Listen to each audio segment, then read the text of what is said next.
राधे राधे, जय श्री कृष्ण, जय हिंद सभी साथियों को। तो आज क्या है, तो आज 1 जनवरी है, 1 जनवरी। आप सभी लोग को हैप्पी न्यू ईयर। तो आज हम ज्यादा क्वेश्चन सॉल्व ना करके थोड़ा बहुत क्वेश्चन देख लेते हैं, जो कि आज देखने वाले हैं भौतिक भूगोल यानी कि सामान्य ज्ञान के प्रश्न उत्तर। भौतिक भूगोल यानी कि भौतिक भूगोल के बारे में हम जानकारी लेंगे, सामान्य ज्ञान जो कि प्रश्न उत्तर हम करने वाले हैं। तो भूगोल के भी क्वेश्चन बहुत ही ज्यादा इंपॉर्टेंट है, और खासकर इस टाइम यूपीपी की आप लोग तैयारी कर रहे हो, और यूपीपी के लिए ये बहुत ही इंपॉर्टेंट क्वेश्चन रहने वाले हैं। तो आप हमारे चैनल को सब्सक्राइब कर लो, ताकि यूपीपी के जितने सारे वीडियो आएंगे वो आप लोग के लिए बहुत ही बेहतरीन रहने वाला है और बहुत ही यूजफुल रहेगा, ताकि आप लोग बहुत सारे क्वेश्चन को अटेम्प्ट कर सको और पेपर में आ सके। यानी कि पेपर में बार बार पूछे जाने वाले ही क्वेश्चन हम कराएंगे। तो चलिए क्वेश्चन स्टार्ट कर लेते हैं। तो आज का सबसे पहला क्वेश्चन है, भारत के किस राज्य में विश्व का सबसे बड़ा थोरियम का भंडार मौजूद है? तो भारत के किस राज्य में, विश्व में पूछ रहा है क्या, तो भारत के किस राज्य में विश्व का सबसे बड़ा थोरियम का भंडार है? का थोरियम का भंडार है विश्व का सबसे बड़ा। तो ऑप्शन है ए केरल, बी कर्नाटक, सी आंध्र प्रदेश, डी असम। तो इसका कौन सा ऑप्शन सही है? तो इसका सही ऑप्शन हो जाएगा ए, केरल में है। कहाँ पे है? तो केरल में है, जो कि विश्व का सबसे बड़ा है। कहाँ? केरल में है, वो भी भारत के अंदर, यानी कि केरल में थोरियम का भंडार सबसे ज्यादा केरल में स्थित है। तो इसका ए ऑप्शन एकदम राइट है। और आज का दूसरा क्वेश्चन है, पश्चिम बंगाल की सीमाएं कितने देशों के साथ लगती हैं? पश्चिम बंगाल की सीमा कितने देशों की सीमाएं से लगती हैं? तो ऑप्शन है ए 1, बी 2, सी 3, डी 4। तो इसका कौन सा ऑप्शन सही है? पश्चिम बंगाल की सीमाएं कितने देशों के साथ लगता है? तो इसका सही ऑप्शन है सी, 3 देशों के साथ लगता है। 3 देशों के साथ पश्चिम बंगाल की सीमा लगता है। चलिए, कौन सा राजस्थान का मरुस्थलीय जिला नहीं है? तो राजस्थान का ऐसा कौन सा जिला है जो कि मरुस्थलीय नहीं है? ऑप्शन है ए कोटा, बी बाड़मेर, सी जैसलमेर, डी चूरू। तो इसका कौन सा ऑप्शन सही है, जो कि राजस्थान में है लेकिन वह मरुस्थलीय जिला नहीं है? तो इसका सही ऑप्शन है ए कोटा है, जो कि मरुस्थलीय नहीं है, कोटा। इसका ए ऑप्शन एकदम सही है, कोटा। चौथा क्वेश्चन है, किस राज्य में सबरीमाला स्थित है? तो सबरीमाला किस राज्य में स्थित है? ऑप्शन है ए आंध्र प्रदेश, बी तमिलनाडु, सी केरल, डी कर्नाटक। तो इसका कौन सा ऑप्शन सही है, जो कि सबरीमाला किस राज्य में है? तो वह केरल राज्य में है, यानी कि सी ऑप्शन इसका एकदम सही है, केरल राज्य में सबरीमाला स्थित है, सबरीमाला। का पांचवा क्वेश्चन है, भारत में किस राज्य की सबसे लंबी तटरेखा है? तो भारत की ऐसी कौन सी राज्य है जहाँ पे सबसे लंबी तटरेखा है? क्या है?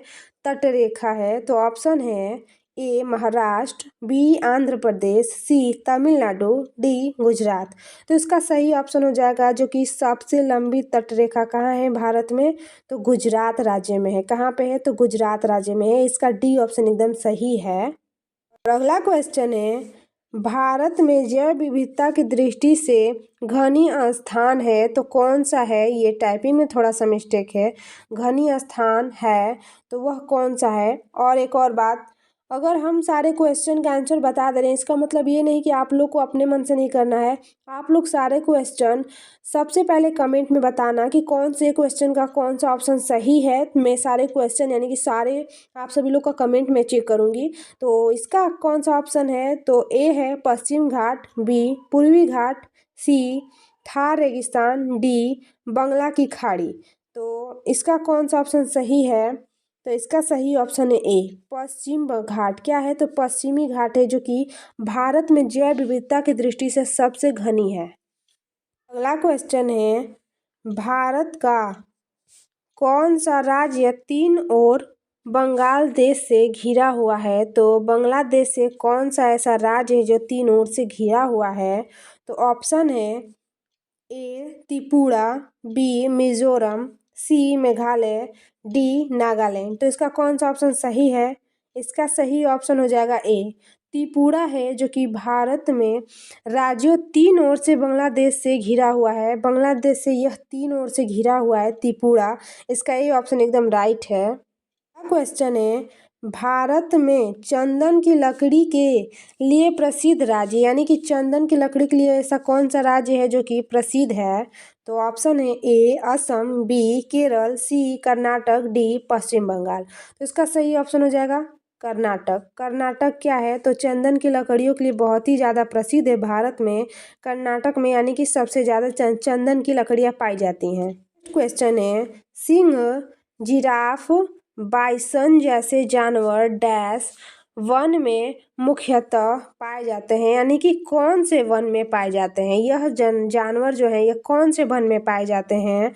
तो ऑप्शन है पर्णपाती वन, बी घास स्थल, सी मरुस्थल भूमि, डी शंकु वृक्ष वन। तो इसका सही ऑप्शन क्या हो जाएगा? बी घास स्थल, यानी कि यह घास स्थल वाले वनों में पाए जाते हैं, जो कि सिंह है, जिराफ है, बाइसन जैसे जानवर। यह इसका बी ऑप्शन एकदम राइट है। क्वेश्चन है, राष्ट्रीय वन अनुसंधान संस्था कहाँ स्थित है? राष्ट्रीय वन अनुसंधान संस्थान, जो कि इसका ऑप्शन है ए मसूरी, बी नई दिल्ली, सी नागपुर, डी देहरादून। तो इसका सही ऑप्शन क्या है? देहरादून में स्थित है। यह जो राष्ट्रीय वन अनुसंधान संस्था है यह देहरादून में स्थित है। डी ऑप्शन इसका एकदम राइट है, देहरादून। अगला क्वेश्चन है, भूमध्य रेखा के निकट किस तरह के वन पाए जाते हैं? भूमध्य रेखा के निकट किस तरह के वन पाए जाते हैं? तो ऑप्शन है ए पर्णपाती वन, ये पत लिखा हुआ है, पत नहीं है, पर्णपाती वन, बी शंकुधारी वन, सी घास स्थल, डी उष्णकटिबंधीय वन। तो इसका कौन सा ऑप्शन सही है जो कि भूमध्य रेखा के निकट किस प्रकार की वन? तो वह उष्णकटिबंधीय प्रकार के वन पाए जाते हैं। भूमध्य रेखा के निकट उष्णकटिबंधीय वन पाए जाते हैं। क्वेश्चन है, पारिस्थितिकी संतुलन बनाए रखने के लिए भारत में वन क्षेत्र कितने अनुपात में होना चाहिए? तो ऑप्शन है ए 11.1%, बी 22.2%, सी 33.3%, डी 44.4%। तो भारत में जो कि संतुलन बनाए रखने के लिए जो वन का क्षेत्रफल है, क्षेत्र, उसका अनुपात होना चाहिए 33.3%। भारत में होना चाहिए 33.3%। इसका सी ऑप्शन एकदम सही है। अगला क्वेश्चन है, मध्य प्रदेश का शिवपुरी राष्ट्रीय पार्क किस लिए महत्वपूर्ण है? तो जो मध्य प्रदेश में शिवपुरी राष्ट्रीय पार्क है वह किस लिए महत्वपूर्ण है? तो ऑप्शन है बाघ और हाथी, बी जंगली भैंसा, सी पक्षी, डी तेंदुआ और चीता। तो इसका कौन सा ऑप्शन सही है? कमेंट में जल्दी बताओ, अभी बताओ। तो इसका सही ऑप्शन हो जाएगा डी तेंदुआ और चीता के लिए प्रसिद्ध है। क्यों? तेंदुआ और चीता के लिए शिवपुरी राष्ट्रीय पार्क जो कि मध्य प्रदेश में है वह तेंदुआ और चीता के लिए प्रसिद्ध है। अगला क्वेश्चन है, यह एकमात्र अभयारण्य है जहां कश्मीरी महामृग पाई जाती हैं। तो कौन सा एकमात्र अभयारण्य है?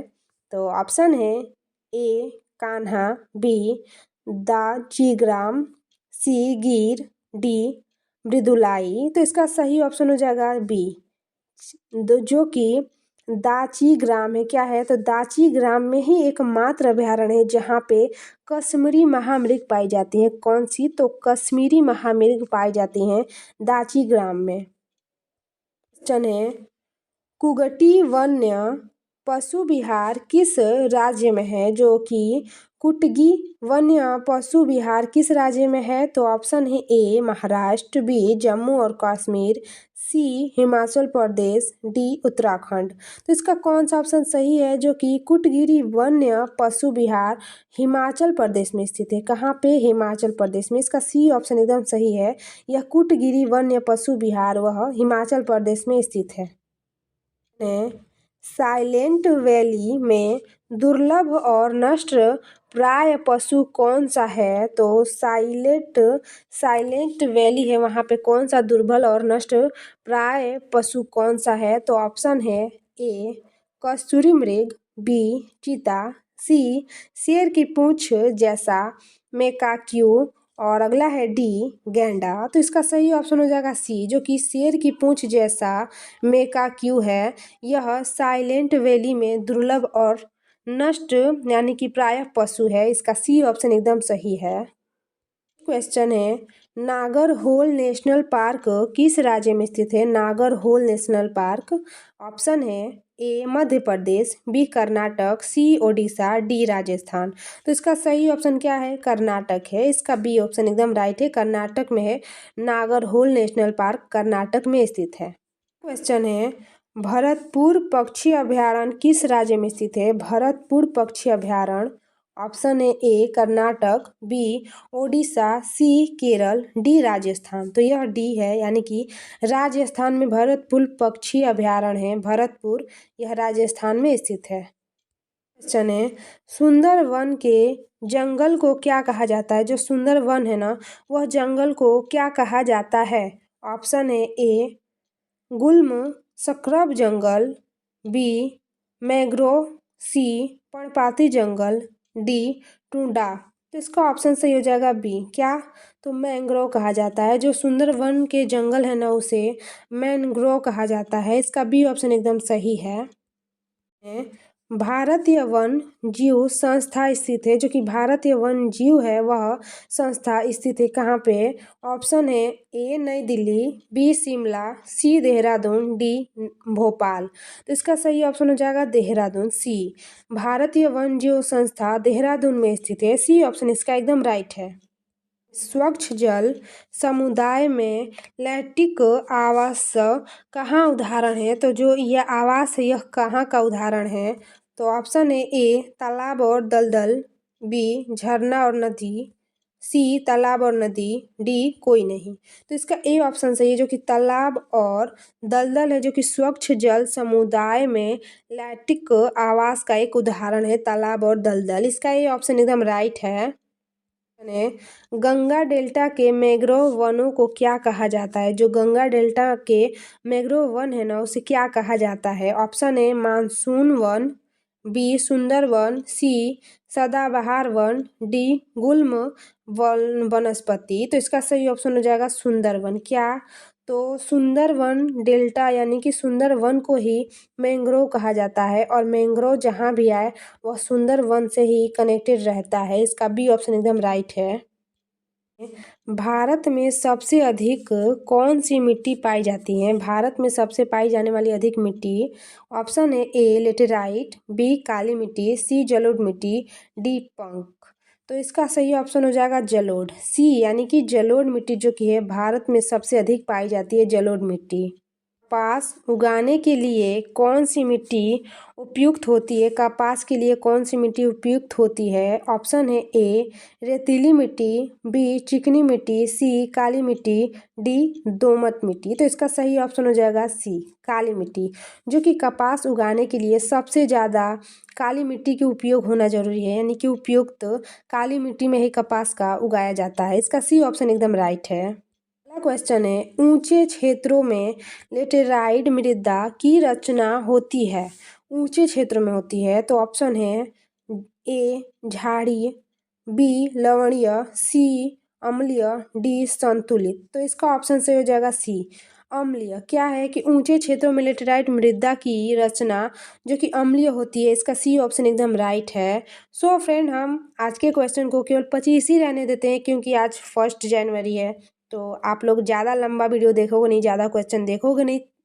तो आज का जो क्वेश्चन है हम शॉर्ट ही रखते हैं और बहुत कम क्वेश्चन रखते हैं, और इसका ही नेक्स्ट पार्ट हम अगले दिन लेकर आएंगे। तो हमारे चैनल को सब्सक्राइब कर लेना, ताकि इसका जो नेक्स्ट पार्ट आए ना, दूसरा वीडियो, वो आप लोग के पास पहले आए। क्योंकि आधा क्वेश्चन पढ़ो फिर उसके आगे का क्वेश्चन ना पढ़ो तो कोई फ़ायदा नहीं होता है।